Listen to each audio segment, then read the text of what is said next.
అసదుద్దీన్ ఓవైసీ ఆంజనేయ స్వామి దేవాలయంలోకి వెళ్లి ఆంజనేయ స్వామికి హారతి ఇచ్చినట్లుగా ఒక ఫోటో తెగ వైరల్ అయిపోతుంది. ఇది ఎవరు కూడా నమ్మొద్దండి.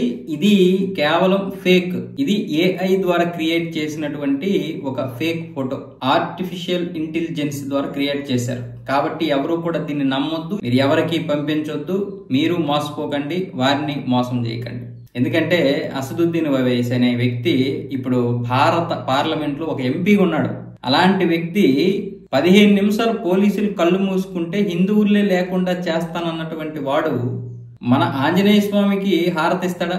మన హిందువులు వెళ్లి మసీదులోకి దూరి లేకపోతే దర్గాకి వెళ్లి బొట్టు చెరిపేసుకొని అక్కడ ఉన్నటువంటి ఆ సాలువను ఆ దుప్పట్టును మొక్కి వస్తారు. మన అయ్యప్ప స్వాములు కూడా అంతే.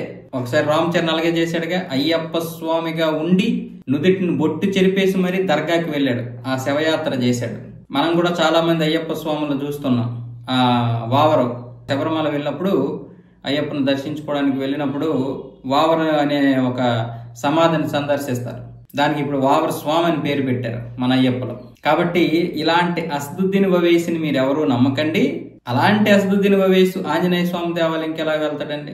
మన హిందువులు కావాలంటే బొట్టు చెరుపుకొని దర్గాకి వెళ్ళడము మసీదుకి వెళ్ళడం చూస్తాం గానీ ఏ ముస్లిం కూడా, ముఖ్యంగా ఇలాంటి వాళ్ళు ఉన్నారు కొంతమంది ముస్లింస్ తక్కువ, 1000కి ఒకరు లేకపోతే 10,000కి ఒక్కొక్క ముస్లిం మాత్రమే దేవాలయంలోకి వచ్చి వస్తాడు. కానీ వాళ్ళు కూడా బొట్టు పెట్టుకోరు. అది మీరు చూసుకోండి. బొట్టు పెట్టుకోరు, హారతలు ఎవరు. అయితే ఇక్కడ అసదుద్దీన్ లాంటి వ్యక్తి వస్తాడని ఎలా నమ్మారు?